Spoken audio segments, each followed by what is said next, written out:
All right, folks, welcome back to the Property Couch podcast, and we got an amazing episode for you today. We are in the shadows of the most dangerous spending season of the year, so we are covering all things to make sure that you don't fall for the traps, because the brain hates uncertainty, and we're going to cover all that and more. Ben, what else do we cover? Well, Bryce, you've got to remember that wealth is equal to surplus, not salary. So we'll unpack that for you. And always remember, this episode is about you cannot be what you cannot see. So we're unpacking the importance of money control, transaction analysis. And then what's making property news, Bryce? Hang around to the end, because I'm going to get on my soapbox and I'm going to tee off on the Victorian government again around what's happening here with rental supply in Victoria. And then finally, a must listen to public warning around people buying in trust and companies and what some particular lenders and brokers are doing that's not right. So we want to make sure that you hang around for that as well. You must hang around for that, folks. It's really important. Let's rip into the show. Welcome to the Property Couch, where each week you get to listen to two of Australia's leading experts. Bryce Holdaway, co-host of Location Australia on Foxtel's Lifestyle Channel, co-host of Escape from the City on the ABC, and partner of Empower Wealth Advisory. Ben Kingsley, chair of Property Investors Council of Australia and the founder of Empower Wealth Advisory, named the 2018 and 2019 Property Advisory Firm of the Year. Stay tuned as they bring you the insider's guide to property, finance and money management. All right, folks, welcome back to the Property Couch podcast. And of course, welcome back to you. As always, Ben, how are you this week? Mate, I'm well excited about today's show. We've got some really interesting stuff. You know, leading into Christmas, it's the time where the wallet and the credit card gets flogged. Gets a bit of a workout. Gets flogged. So we're going to focus in on that. Yeah. Because you know what we're like? You know, at the end of the day, we want our money to work harder for us. And so sometimes that doesn't happen. So it's going to be part of today's show. 'Tis the season to get back in control of your money before the silly season, Ben, because let's be honest, if you didn't blow all your money in the Black Friday last week, well, the Black Friday extravaganza that's that was still November right now. Yes, that's right. But I think it's a really important message. Yep, and I think that there's a lot of regret around credit card statements in February, but we're trying to front foot that for our listeners. We've got some little means by which is behaviours. What do you say? Money. Well, I borrowed it from Dave Ramsey, but money is simple, behaviour is hard. Behaviour is hard. So that's what we're going to be focusing in on. Yeah, I like it. So hey, look, a couple of things just as housekeeping today. The TPC survey. Thank you to the participants, Ben. We learned a lot. We did. Yeah, it's wonderful to hear what people want. Some changes into the new year. Yeah, there will be some changes in the new year, Ben. So we will email the winners. Yes. The Stig and our team of Stigs here will do that. And also, I just want people to stick around to the end because in the shadows of Christmas, Ben, we have got something that we want to talk to people about, how that's going to help them. Love it. Make sure they don't have February regret. Ooh, there we go. No February regret. Oh, I like that. So make sure you stick around to the end for that.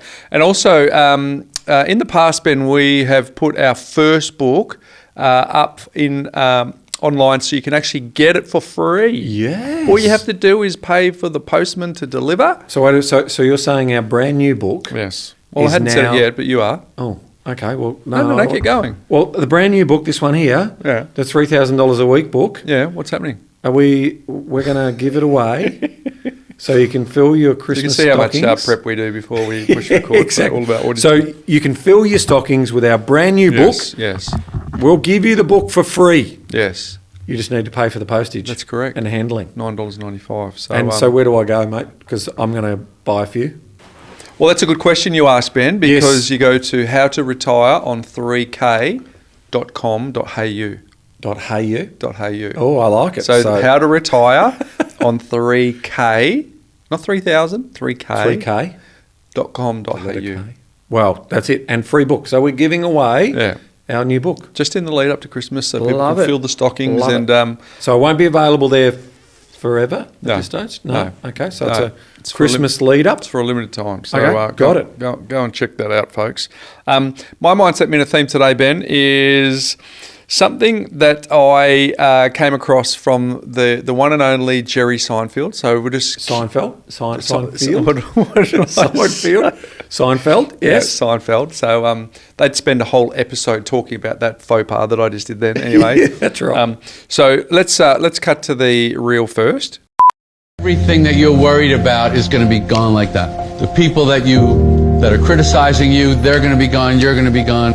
All this hand-wringing worry and concern over how are people viewing me, and someone said something bad about me and you get so upset about it, is wasted time and energy. Marcus Aurelius says your only focus should be on getting better at what you're doing. Focus on what you're doing, get better at what you're doing. Everything else is a complete waste of time. So Ben, so there's a couple of things. One, it is just wonderful life advice, right? Isn't it? And it's not until you get into your later years that you realise no one cares anyway. If only we could get that when we were 20. Yeah. But also, I like the hey? FOPO, fear of other people's opinions. Yes, Yeah, another message here. Yep. Yeah. So, but I think in that clip said Yep. your only focus should be on getting better at what you're doing. Focus on what you're doing. Get better at what you're doing. So I thought that actually applied today. In terms of Awesome segue. Did you like that? I love that segue. That was very clever. I thought you would like that. Because we're going to be talking about getting control of your money. Yeah. And taking control of it. But how do you do that, Bryce? How do you, most households in this country, they don't know where their money goes. They work hard, but they don't know where all their money goes. Yeah. So we thought we'd put a framework together Yeah.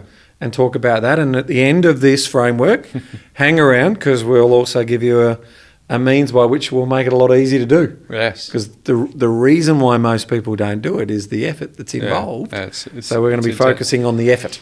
Well, we're going to show why tracking your money is the single most important habit. Yes. For building wealth, because wealth happens in the surplus. That's where wealth happens. Yep. If you've got surplus. Oh wow, this is going to have a whole episode. If you've got surplus, Yes. that is where the wealth happens, right? Because we'll talk about it later, but we Yep. know people on really high incomes who don't have a surplus, and we know people on low to medium income who trap a surplus. Now, if that's We know single mums have built multi-million-dollar property portfolios. we do. So that also tells you that it's not so much what you earn, it's what you do with that money. And so also, I think, halfway through we're going to talk about, we'll also talk a little bit about the art of spending money and how we prioritise that. So let's rip in, because I want to talk about why money matters, Bryce. Okay. Why money management matters, because if we are talking about taking control of your money, it's actually about the importance of tracking that money, right? So we put a little framework together here, and we need to understand why we're doing it, right? So we talk about what we all want first, right? So why money matters. Let's talk about what we all want. And I want to start with what all the research tells us out there, Bryce. All the research is sense of control. And even, on our platform, when we ask them that question around what money matters, the first thing they think about is sense of control and security. Yeah. And security. What's the second one? Well, you want to be able to have some choice, right? Yes. So if you are trapping surplus, Yep.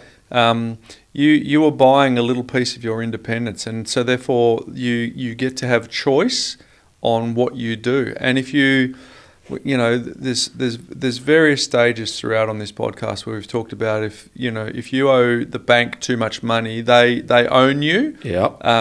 Well, the fact that you have surplus in your own name gives you the ability to make decisions and be in more autonomous control and a bit more sovereignty around what you do. So it gives you a choice, and it also gives you the ability to prioritise today as well as having a think about tomorrow, because that's what we're all about in terms of, in our upcoming summer series, you'll see some people who've done some incredible things, but you want to make sure that you have the ability to still enjoy today, because that's all you've got. Yep. But not being so reckless that when your body starts to run out of energy to actually get an exertion income and you don't have any passive income, that's a place that you just don't want to be. So it gives you the ability to live a little bit for today, but also make sure you're planning for the future. Because if you don't do that, Bryce, the question around why it matters is how are you going to save a deposit for your first home? How are you going to build wealth for a comfortable retirement or a lifestyle by design? Yep. So when we do talk about this concept of living well today, but also, putting some away for tomorrow, what we're talking about here is that's just prioritizing how your money goes, right? But again, we can't do that unless we track what we're spending and how we're spending it. So I think it's important to understand. So the confidence to pursue the important things and the milestones in life, that was buying a home, raising your family, renovating or upgrading, to your next forever home in terms of what that looks like. And then, of course, we've always talked about, and our biggest passions on this show around money management is trapping surplus and making that money work harder for you. So how are you going to invest for tomorrow if you haven't done that? And ultimately retire well. Like not just retire and have to be cautious about what you're spending. Retiring well doesn't mean retiring filthy rich. Retiring well means $3,000 a week. That's going to give me some of the comforts, the international holidays, the travels that I want to do, knowing that my money is compounding, working harder for me. So that's a big part of the why. But there is a gap, Bryce. Yeah, there is a gap. There's a gap. Let's talk about the gap. Let's be honest, we live in a developed country. We do. And for the majority of people, not for everyone. Yep. But for the majority of people, we actually do earn enough to get ahead, right? We do. With the right sacrifices. But there's still people that feel behind and fall behind. Yep. Right?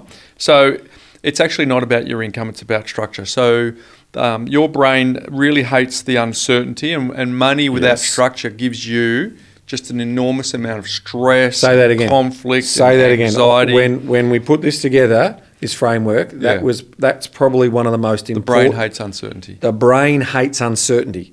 And so without structure, you increase your levels of stress, anxiety, and conflict. Yeah. We know that it's a top 3 reason why relationships break down is financial stress. Yeah. And you have financial stress because you don't have the data that shows you where your money's going, right? So if you were to understand where your money's going, then you can bridge that gap. But everyone goes, I don't want to spend 5 hours to 10 hours to 15 hours basically doing 6 months of transactions to try and get a sense of where my money's going. And let's face it, if you tracked every transaction that you made, as a couple, you are talking about probably 10,000 transactions in a year. If you're tapping and going like, digital money, you've got 10,000 transactions.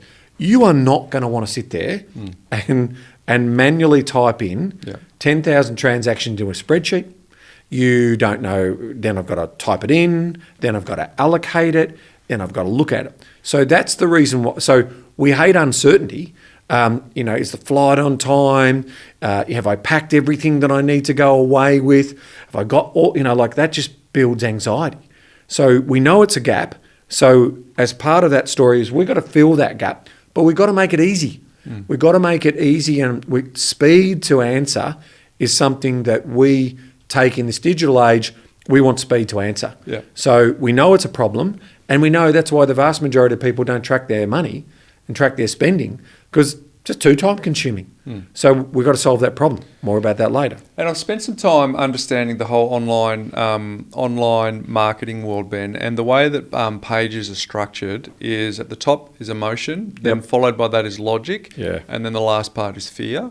And so I think that that's really important because people consume based on emotion but reflect based on logic. Yeah. And that's the challenge. Sometimes that reflection has a lot of regret around it, but it's actually being able to acknowledge the emotion of when we make these decisions Hugely. and the logic that we want to apply. And that's why we're so much better at giving advice to other people, because we actually give advice to other people based purely on logic.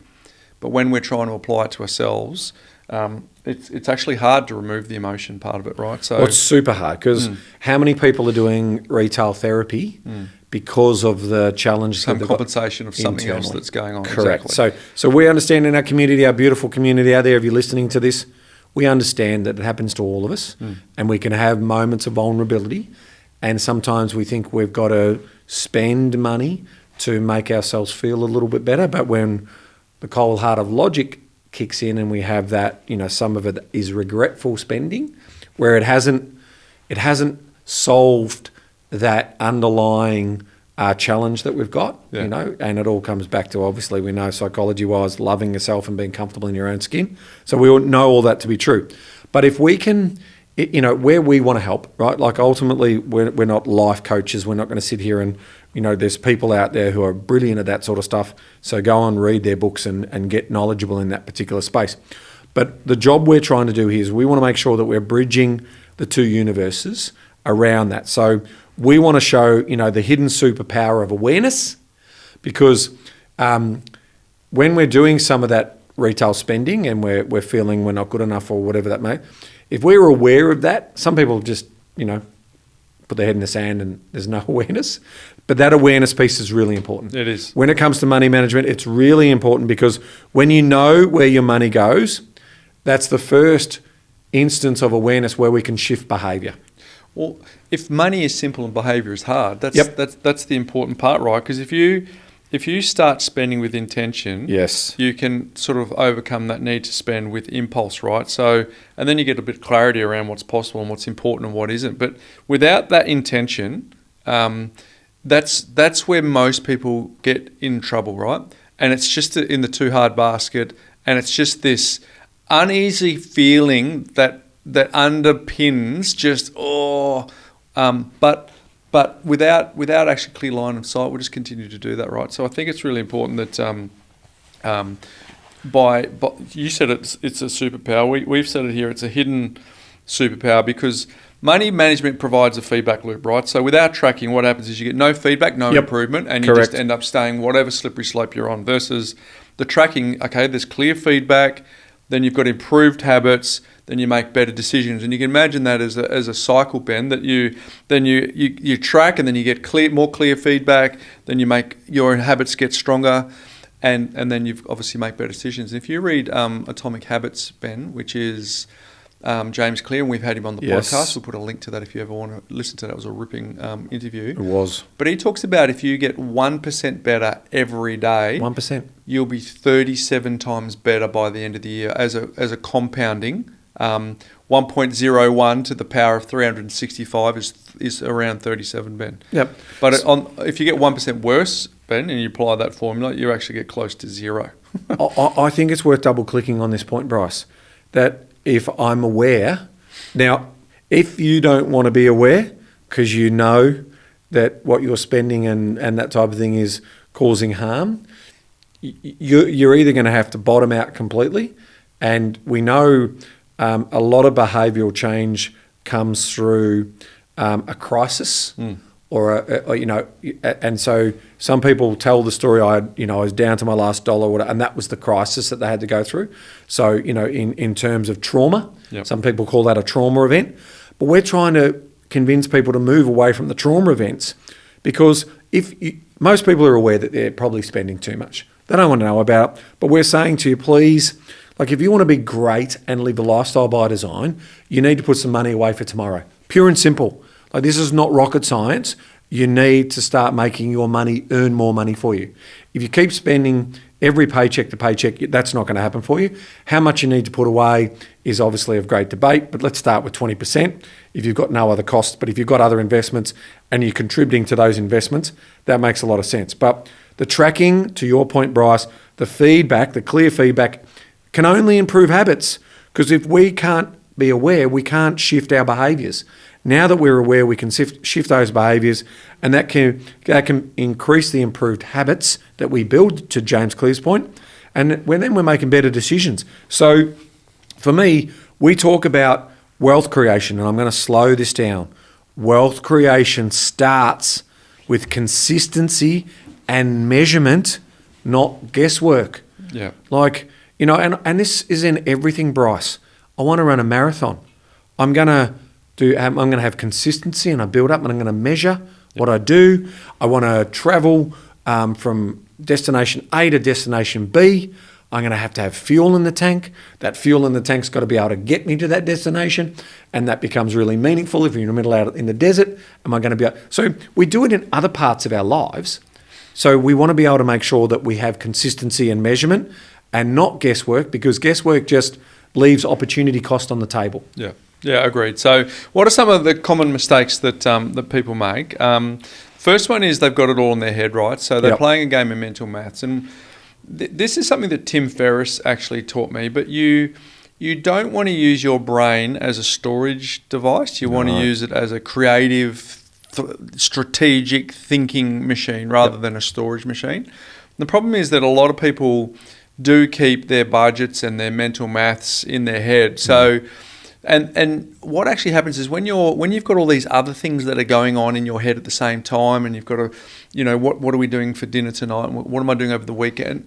There's not enough focus on it. And then when you actually think about, I know how much I spent, there's actually studies that prove that we're significantly off, 20 to 40% off. We know in our own business where we sit down with people, and of course, if you're going to invest in anything, a decent business, a business that's going to do the right thing by you, that has its DNA in financial analysis, is going to ask you for a fact find of your financial position. Yeah.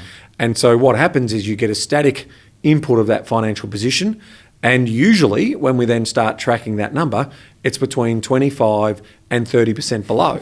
Now, the research also supports that. They're saying that most people underquote what they're spending by 20 to 40%. Yeah. We can validate that to be true. So if we are burning all this cash, then you got to start saying to yourself, well, what's it going to mean? And we've talked about this before in terms of tracking after the fact, which is the classic spreadsheet story.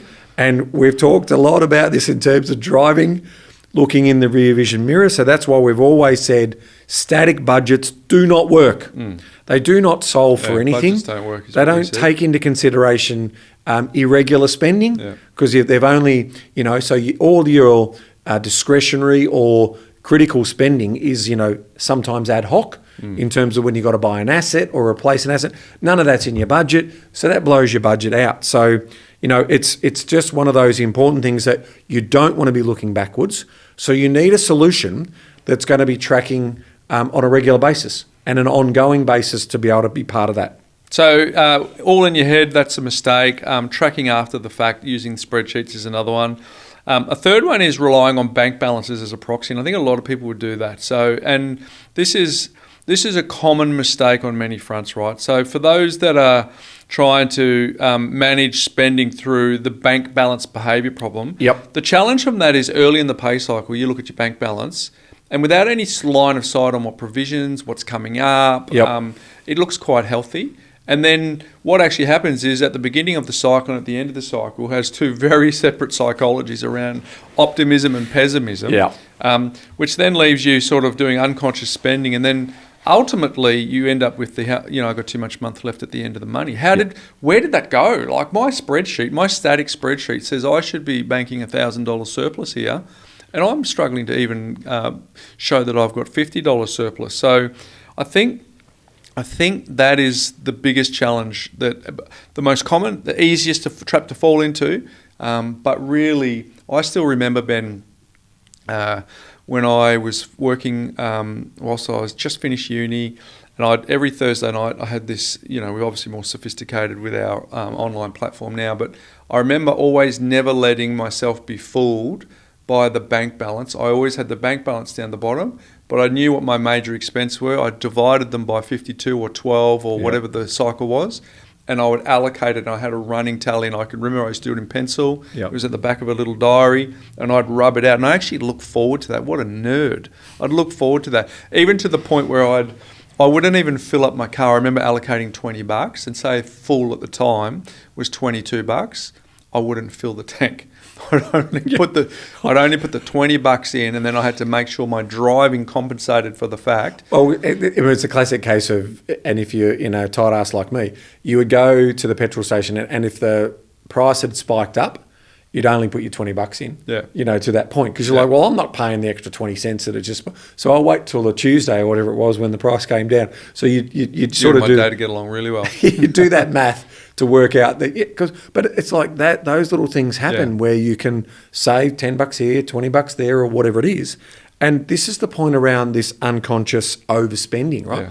Now, when we launched Money Smarts very, very early on, version 1, we talked a lot about this unconscious overspending, right? So we talked about it as being, you want to consciously spend, and if you're not tracking anything, then you find yourself where you have all of this slippage, in terms of that. So we call this the spending slippage. And so that's really important in terms of if you're planning for the future. It's really important that you also don't have that lazy balance sheet. Because once, to your point, if you're just looking at your bank statement saying, oh, there's a bit of money in the bank. Yeah. Okay, well, what assets are you building? Yeah. And, because at the end of the day, okay, my P&L statement is my cash flow. But in terms of the asset appreciation only comes from having assets. So if you've got accumulating assets, that's ultimately where you're going to start moving the dial on lifestyle by design and being able to build an asset base that produces income and appreciates in value, which is, the joy of compounding return. Yeah, so we've got it all in our head. We're tracking after the fact. Yep. We're relying on bank balances as a proxy. The next one is, we just sort of talked about it earlier, but it's confusing income with wealth, right? So I've seen a ton of high income earners that are broke, which is the challenge. But here's the important point for this, and it's just reinforcing what we said earlier, right? Wealth is surplus, not salary. Yep. It's got nothing to do with the amount of money you earn. It's everything to do with the amount of money that you keep. Wealth is surplus. And so it's important for people to really get that. So I think that's self-explanatory, but the illusion of they're doing well like the amount of times, early days when I was talking to my wife, she goes, I think she used to hate this guy. They look like they're doing well. No, let's unpack that. Okay, so they're driving a car that's on lease payments. Yes, they got a new boat, the house, they've just upgraded, they've done the renovations. And then we find out they're renting or whatever it may look like. Illusion. So that is really important, because the other thing, I mentioned it earlier around spreadsheets and, your static budgeting. They're time consuming, but they don't deliver on one of the critical great things around proper money management. And so with our Money Smart system, we've always talked about it's a rules-based system, and we have, it's digital jars, because these days we don't have the old envelopes or the physical jars. And so what we've got to be able to do is make sure that we've got that provisional spending pre-allocated for a 12-month period, right? So that's what how it works. So if you, in terms of common mistakes that people make, is that they have no system for handling one-off or irregular expenses. So that's holidays, insurance, cars, regos, kids' activities. Oh, what? There's a school camp? Ooh, we didn't see that in the family budget. And so that blows up the monthly budget. And then all of a sudden, puts you under pressure. Correct. When you're doing your bank balance as a proxy, and then all of a sudden there's a dental bill or there's a school camp or anything you just described, and then it just gives you this fluctuating energy, which is the most peaceful people are the ones who have got line of sight. They know where it's coming. There's no surprises that they can't plan for. Well said. Well said. And in terms of when you're just living and common mistakes that you make, and you're just going about your day to day, there's no alignment with goals. Now, again, with the Moorr platform, Lifestyle by Design, it's a Lifestyle by Design platform. Well, Lifestyle by Design, we're talking about achieving your next goals. Yeah. And so if you need money, i.e. you're saving a deposit for a home, well, you need to break that down. Okay, what's the breakdown of the goals? You've got it in writing. Okay, well, the first goal is 5,000 saved. The second goal is 10,000 saved. And then every dollar has a job to do, and it's allocated to that goal. So it's really important to understand that if you are, as a common mistake, if people come in here and say, look, we earn really well, and they come and see us as professionals, but we just can't seem to get to our goals. I said, well, there's one simple thing missing. I said, let's have a look. Restraint. Yeah, I said, yes, that's right. It's very clear that you've got unconscious overspending, But I do ask them that question. So do you check your bank statements to make sure that you're seeing what you spend? No. What about the credit card? Do you pay that off on a regular basis? No, we don't auto sweep. No. So you're doing the minimal, and so all of that money is being charged off of the interest. Do you have your offset account set up correctly? So there's some real basic habits and behaviours. But coming back to that whole awareness piece, I'm telling you, you're now aware. So there's no hiding on this.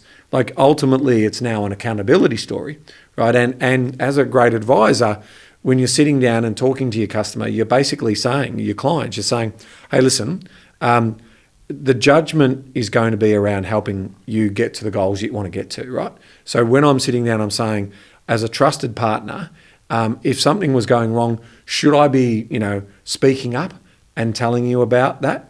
Would you want that out of me? And I would have thought, yes. Otherwise, I'm not anything. If I'm just going to be, as an advisor, a yes person, oh, yeah, that's possible. Oh, yes, we can do that. Or that, there's no value in that. As a trusted advisor, I need to call out the things that are going well, which I'll high five you on and encourage you on, but also call out and eyeball you on the things that there's a little bit of overspending going on here. Is it bringing you the joy and the things and the fulfillment and in a lot of cases it's not. So I think that's a big one in terms of that. And I guess got to be alignment to goals. And there's a proverb that talks about that when the troops don't have a vision, they will perish, right? Yep. So it's the goals are actually bridging the outcomes to actually a positive reinforcement rather than a negative reinforcement. Because without something that you're shooting for, it just feels negative saving. Right, it's just it feels like a deprivation of the current moment versus having something that's drawing us towards us. And I guess as an extension of,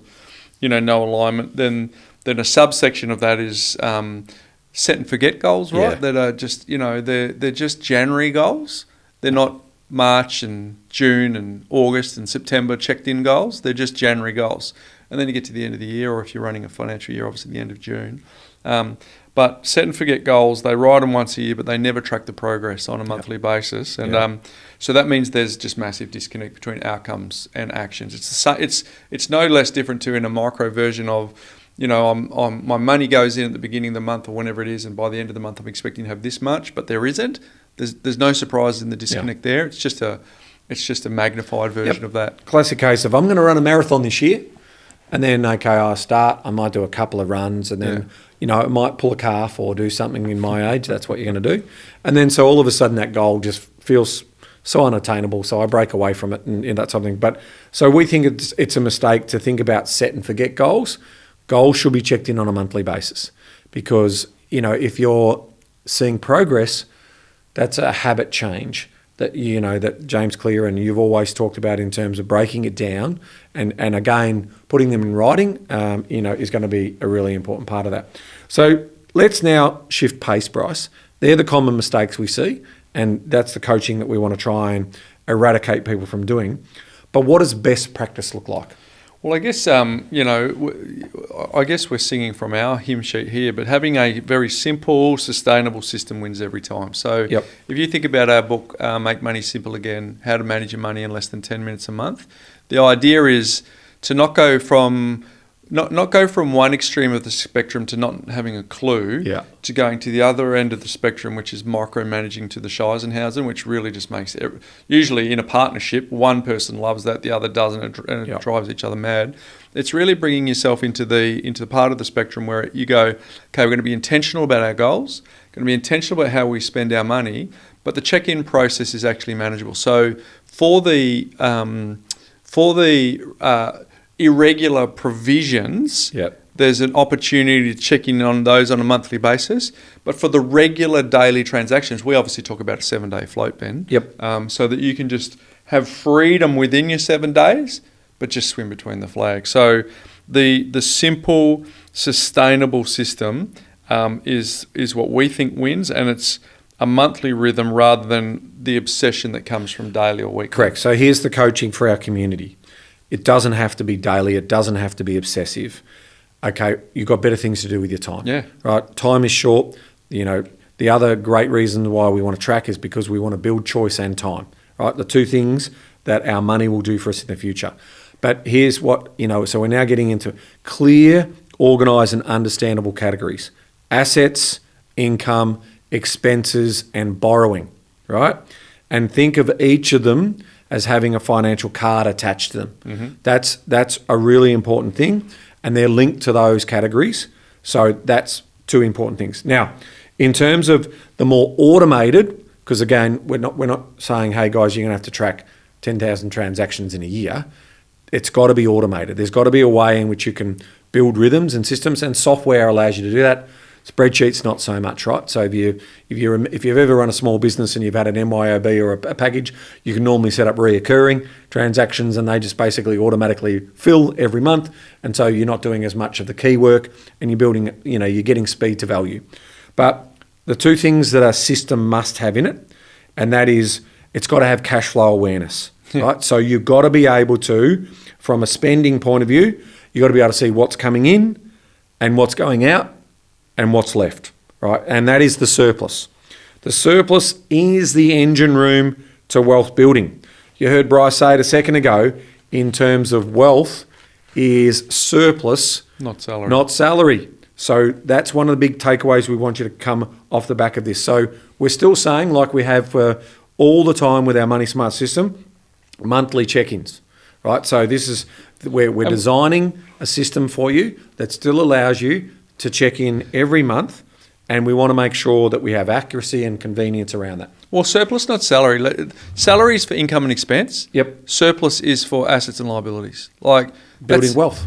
It's building assets. That's why the surplus is more important than the salary. But so the system, you said, must have to track two things. Obviously, the cash you're spending, right? Yep. What's in, what's out, what's surplus, but then your goals. So progress towards what you want, right? So, and those goals are short, medium, and long term. So to give you some examples of short term, that might be between 3 months and a year. So that's a holiday, a new laptop, maybe pay down some short term debts you might be trying to some little credit cards or get the final really pull that down. Paid out. Yep. Medium term would be something that happens between 1 and 5 years. So a couple of examples: a home deposit, a reno, maybe a home upgrade, something that your kids need. Yep. And then long term would be 5+ years. So, and that's, the bread and butter of this podcast, right? An investment property, what your retirement, basically all things wealth accumulation, as well as, other lifestyle by design. But for the context of today, in terms of tracking your spending, you want to make sure that we've actually put the big rock in the jar, which is knowing that we've got some lifestyle by design. At some point, when our body no longer has the energy that it had as a 20-year-old Ben, you need to have had some form of thought around what passive income am I going to bring into my financial house when my exertion effort is going to be diminished by energy. Okay, so the things that you need to understand around goal setting is that they've got to be defined. They've got to have things like, if there's a monetary value attached to them, set that monetary value. They've got to have dates. If you don't put a date on a goal without a date is just a dream, Ben. That's right, Bryce. I was setting that up for you to beautifully hit that before then.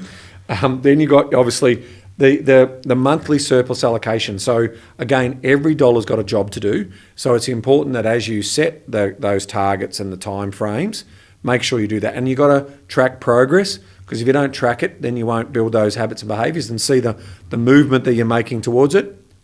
And then here's a little helpful thing, Bryce. A lot of people love visualization.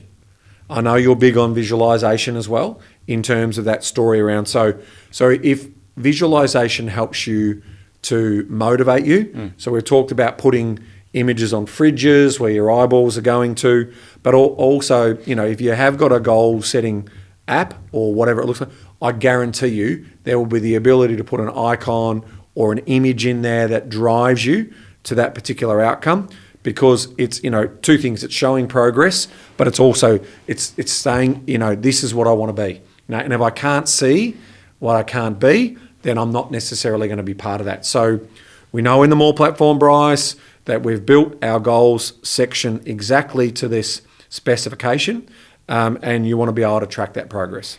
So there you go, folks. Your system needs to be able to track two things. So the best practice looks like having a system in place that's simple, it's easy to use, that doesn't require obsession. Then secondly, it's got to have two parts. One that tracks your spending, the other part that tracks your goals. And so ultimately, again, we want to double click on this, but your surplus needs to be seen as your superpower, right? So the goal is to trap the surplus and put it to work. It's not to just slash and burn on spending, right? No, that's right. Because here's what happens when you have a surplus. You've got savings, you've got a buffer, you can invest, you create wealth creation, all the stuff we said before. Yep. But I promise you, ask someone who's got a healthy surplus versus someone who's redlining every month, what the quality of their life looks like. What does it mean? The state of your wallet plays with the state of your mind. So therefore, if your state of your wallet does not have any surplus in it, I promise you, your mind will be scattered, feeling unease, and you will sleep a lot better at night if you do actually have some form of way of trapping it and having some intention around what you do with that trapping. All right, so we are passionate about lifestyle by design. So when we think about this, I'm going to slow down to make sure that this message also lands. Tracking isn't about restrictions, to just your point there, right? So what is it about?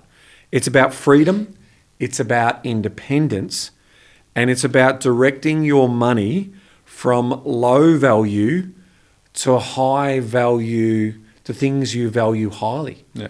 Because this is effectively what Morgan Housel's saying in his new book, The Art of Spending, right? It's about teaching you this message to say that if you spend money on something that brings you great joy, Load up. Keep doing it. But if you're spending things on things that give you sugar hits, that really don't move the dial in terms of having, living your best life, then they're the things that are discretionary. Yeah. They're the things we can cut out. Yeah. And that's about living well now, but also building for the future. So lifestyle by design for us is really clear about eradicating the low value and focusing on the high value, and then seeing what surplus that then produces at the back door and get that money and put it to work. And the byproduct is guilt reduction. Yes. Guilt reduction. Like, how often do you feel guilty about spending because it's you don't know if you've got enough, you're kind of doing the bank balance way of managing your money, whatever it is. But if you actually are conscious and intentional about the way that you spend your money, oh boy, you diminish the guilt. So, all right, let's bring this home with some takeaways, man. Well, I think it's important that, off the back of those best practices that we've just worked through, the final takeaways are really clean and simple, and that is track your money towards your goals, and then that will help you change the behaviour, that will provide for a great future. Those future dreams are going to be built. And unfortunately, if money wasn't needed for some of these things, and look, a lot of goals, a lot of personal goals, you don't need money. You can have a great time and build great experiences with very little money, in terms of whether that's just walking on a bushwalk, and not necessarily having to spend on all the things associated with that. You don't need to have the best walking shoes or a GPS device in your back. You can just go out and get into nature. It's just appropriate to your circumstances, isn't it? Correct. Like, remember we had Jan Summers on? She said she splurges on running shoes and she splurges on a business class to get to Europe to do her marathons. Otherwise, everything else, she's really frugal. Like, it's important to be appropriate to where you are at. If you've built your wealth and you want to have some incredibly tricked up running shoes, knock yourself out. But until you're there, but I guess let's summarise it. Yeah, you can't manage what you don't measure, and you can't improve what you don't track. So that's really important. But Yep. The real measure of household success and happiness is your surplus. Yep. And you tracking towards your goals. Period. Drop Real the mic. measures for real household success and happiness. Yeah. Is about doing that. So tracking is the habit that unlocks every future financial win. It unlocks every future financial win, both personal, so in terms of personal wins for that matter is also important, which is what I just mentioned. So you're now aware, Bryce. Well, that's the hidden superpower, remember? Awareness. Yep. You're now aware. So it's time to select your system. It's time to set your goals. It's time to build a rhythm. As we're coming into summer series, and you're going to hear all the inspiration and, from people who have landed the plane, who are also building out their future tomorrows. It's all going to come part of that. So the idea of having a tracking system that allows you to do that and watching that compounding magic happens is all about lifestyle by design, and that's how it's going to be able to breathe, and that's how it's going to be able to occur. All right, Ben. So let's pivot then. So one of the reasons that we wanted to talk about this today is it's our last opportunity, as you just highlighted then. Yep. Before summer series kicks in, for us to really try and get people to look out the front windscreen when it comes to their money, not the rear vision mirror in February. So talk us through some changes that have kind of inspired you over the journey and sort of been a fulfillment of some of the things that you've wanted to do, not only for you and Jane and for me and Andrea, but how we can help the community also be better tracking and more intentional. Well, so the question is, why did we build Moorr? We built Moorr because obviously we had a need to help our clients in our business to get a global view. And obviously when you're working with multiple specialists, it provides all that information in the one home. But then we said, look, we've got a bigger mission to serve here in terms of what it looks like. So at the start of the year, you heard me talking about what's coming. Transactions is coming. Now, why are transactions so important? Transactions are important because they allow us to track actual versus forecast or budgeted. All right. Now, what we do know, and what we know about all the research as well, but if it's going to take me too much time and I don't feel like I'm getting a lot of value out of it, I'm just going to guess. Right. Now, we've heard guessing it's better than nothing, but it's not necessarily going to move the dial on that. So what I'm announcing today is that over the coming days, Bryce, we are rolling out transactions inside the Moorr platform. But we've taken real consideration in terms of how we've built it, right? Because we did know that it's going to, for some people, they actually love, like, it's therapeutic for them. They love sitting down and spending their Sunday for a couple of hours and, tracking all their money and checking all their spreadsheets and all of that. And that's great. We've had over 71,000 people now register to set up their Moorr platform. So we're like, but that's not the rest of us, right? The rest of us would like to get on with living, not necessarily spend their day in front of a computer or do that on their mobile app. So what is transactions and what is it going to be able to do for us? Well, thanks to also our alpha testers who have been really great over the last month and a half. They've been testing that. We've now released this transaction in beta. Now, you might want to quickly jump on there and find it. You probably won't see it. We're not releasing it straight away to our 71,000 users. We're going to roll it out in stages because what we've been able to build is a fully functional transaction feed, which has also got AI built into it. And so rather than you having to manually load, you can still do that. So we've given the ability to people to manually load. But what we're doing is we're going to start with CSV feeds from your banks. So all your credit card and also your bank transactions, you'll now be able to log on to your bank. You'll be able to download your CSV file and you'll be able to drag and drop that into the web app. And in some cases, we've tested as many as 1,500 transactions being processed at once. But what we are going to say to you is, for starters, here's a little sort of tip as we see literally thousands and thousands of people using this. What we're going to say is start from 1 July. So when you log into internet banking and you're getting your CSV feed, start from 1 July, drag and drop that in and watch the magic happen. So Opti, the AI smart assistant, is going to be able to go in there and it's going to be able to reconcile all of those transactions. Now, we're anticipating that 70% to 80% of those transactions are going to be automatically allocated, especially if you're a new user and you don't have real deep number of cards. That's going to be pre-allocated. And so that transaction feed, you'll be able to then see what's been allocated. You can then check it and then set some rules. So the rules functionality is also what we've done around what we call AI customization. And so that's the smarts that we've built into it as well. So it's going to change the way in which you can get speed to value, and it's going to live by our dream, Bryce. In our second book, Make Money Simple Again, we talked about Money Smarts as a rules-based money management system that shouldn't take more than 10 minutes a month.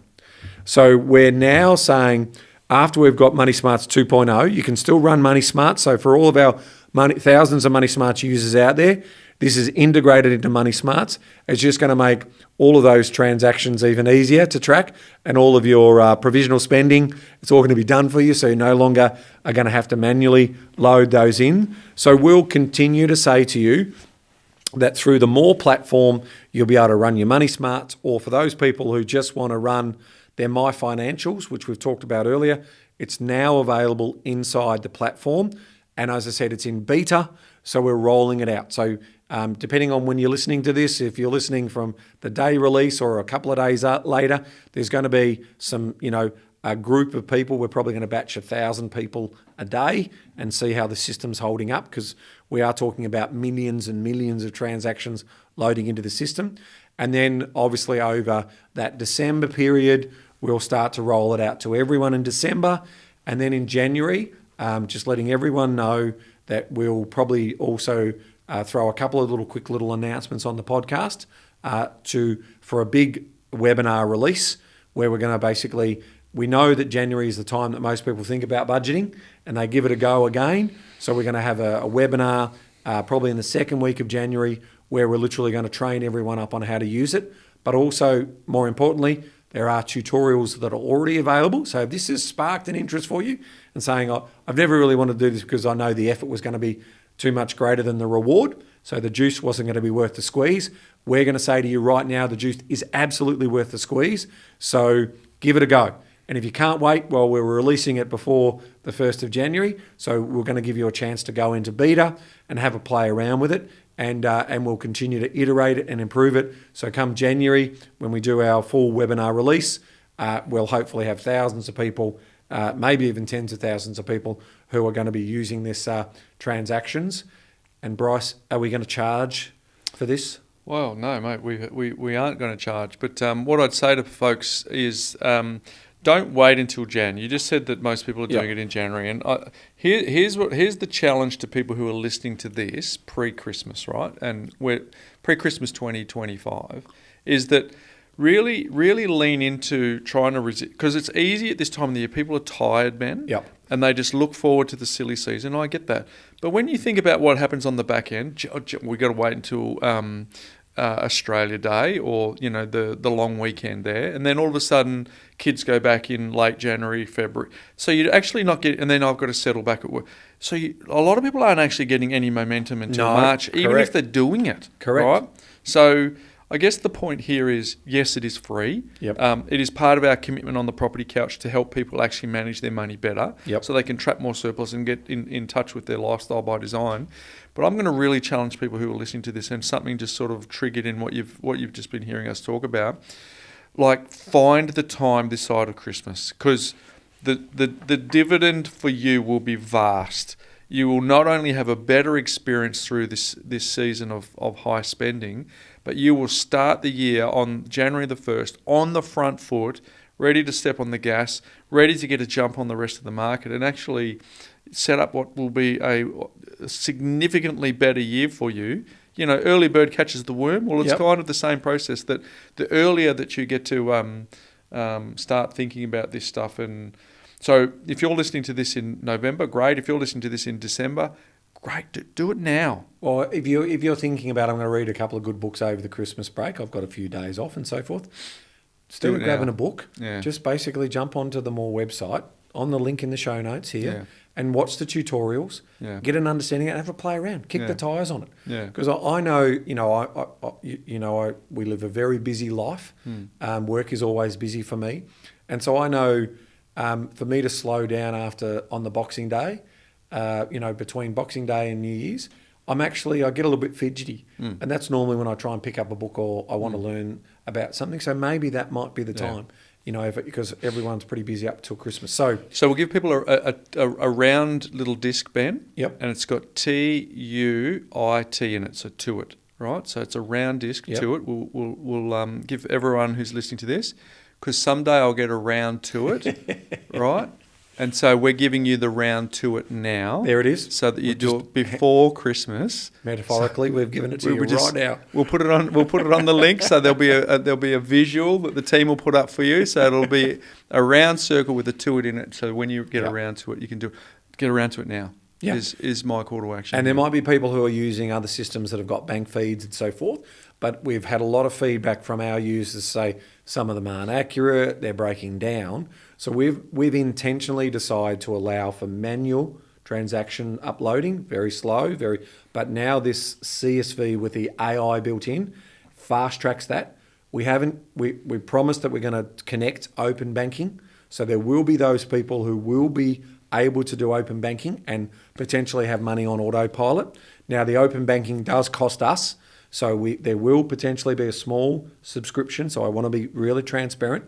But if you want to keep doing CSVs where you've got your security and it's your numbers, and it's the transaction vault, we'll tell you about the security. It has been built in a completely different vault compared to the rest of the platform. That's a lot of the security work that we've built into that.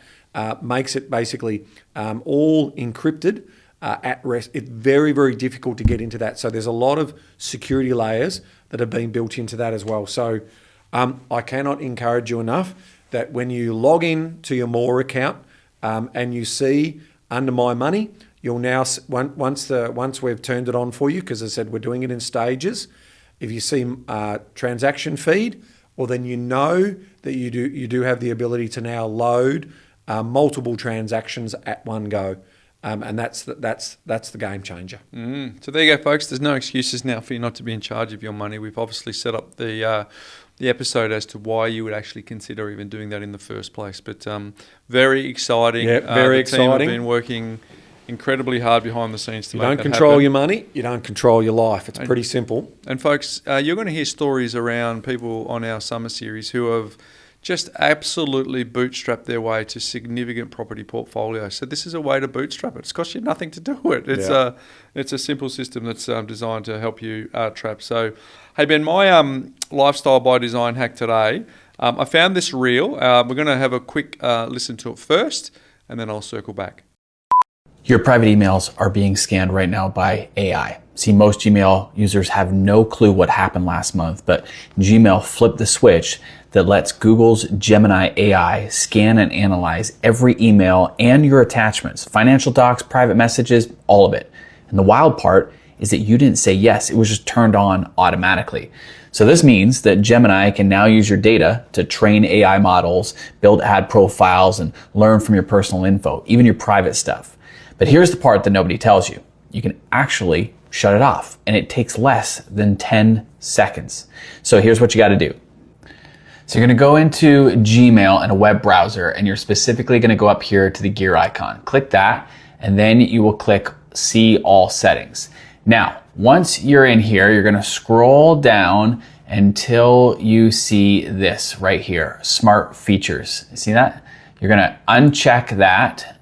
So turn off and reload, okay? And then the next one, once that has loaded, you're gonna scroll down to this one right here where it says Google Workspace Smart Features. You're gonna click that button and you're gonna uncheck both of these. So check those, and click Save. That stops Gemini from reading your emails, so make sure you do this before you forget, and then save this and send this to a friend who also uses Gmail.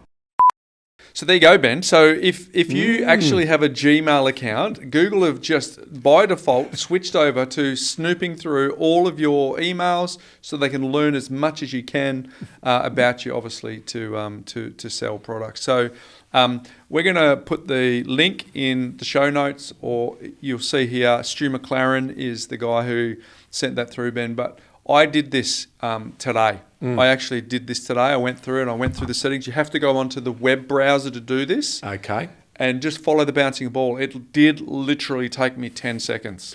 But they're not alone, because Outlook is doing it as well. Yeah. But then they haven't automatically turned it on. But their intent is to try and help you be more productive. Sure. That's their intent. That's their intent. Yeah, no, I believe you. That they want to help us. They want to help you Ben, be more proficient. There's nothing to see here about making money. It's they want to help me. They want to make sure that they're getting rid of all the email spam, that's going to come in droves with AI.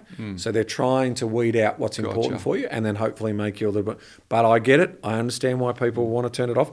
I'm going to experiment with it, and I'll give you a bit of feedback. Ben and I are often on opposite ends of the spectrum around how technology helps, and or AI is gonna helps us, and I've got inverted commas if you can't see that. Hey Bryce, at the start of the show, I promised a couple of important updates in what's making property news. The first one, we saw some data come out. Again, it's not pleasing data out of Victoria, as property investors are not welcome in Victoria. We know that this state government is anti-property, which that's why rents are going up in Victoria.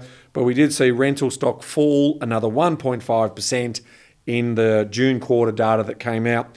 So now the way in which they report these numbers fluctuates a little bit, but we're now got around sort of 23,000 less properties available for rent. So the greedy property investors are the reason why rents have gone up. Now the greedy property investors are leaving. So will we still be in the gun for why the rents are going up? Because surprise, supply and demand means that rents go up. And what is it doing in terms of affecting the economy? The economy's gone from one of the top economies in the country over the last 5 or 6 years down to one of the worst economies, and now they're starting to give incentives around buying off the plan with no stamp duties because no one wants to build, or because there's tens of billions of dollars that are going elsewhere into Western Australia, into Southeast Queensland. They're fools. They don't understand. They do not understand the importance in terms of the number one job is running a strong economy, and the way in which you do that is you attract investment. And you're not attracting investment if you keep treating property owners like your bank account to pay off your ridiculous debts, but I won't go there. All right, the other big story. Didn't you just go there? No, I didn't go into the debt story. That's another story. $1 million in interest. Oh, you're going there. I went there. All right, let's go back.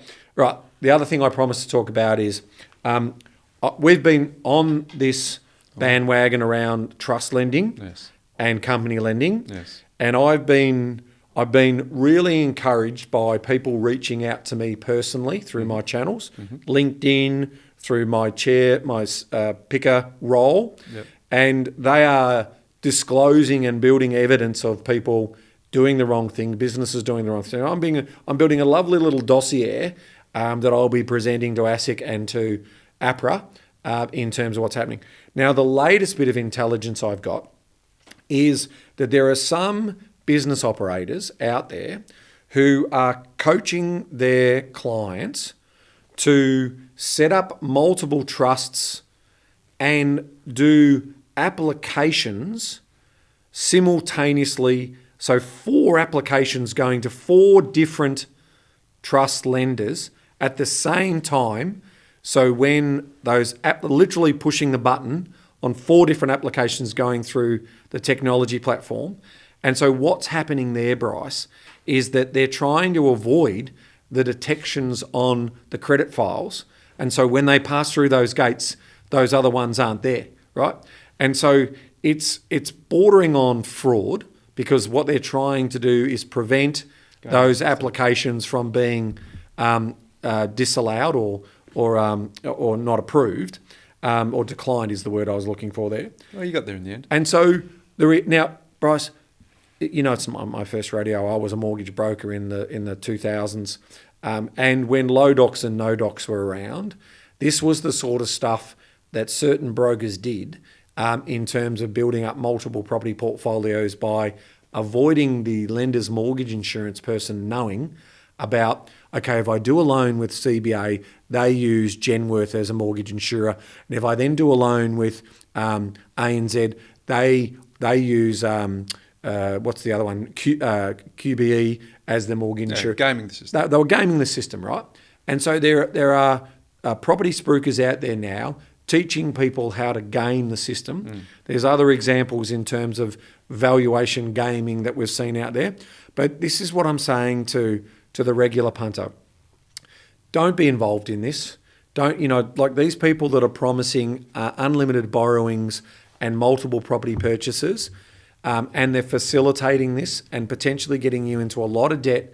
If the regulators come in and they ban this, or they fine those lenders, or you're implicit in knowing that this is exactly what they were going to do because you've agreed to it. And you say, well, they told me to do it. My professional advice. One, they're not a professional advisor. It's all about self-interest. So they get the 4 loans, they get the 4 BA fees, they get the 4 trust accounts set up. So I just want to remind everyone out there that this type of behaviour is only being done by a small group, but they are going to, they are tarnishing the reputation of good mortgage brokers, good buyers agents, good property investment advisor business out there.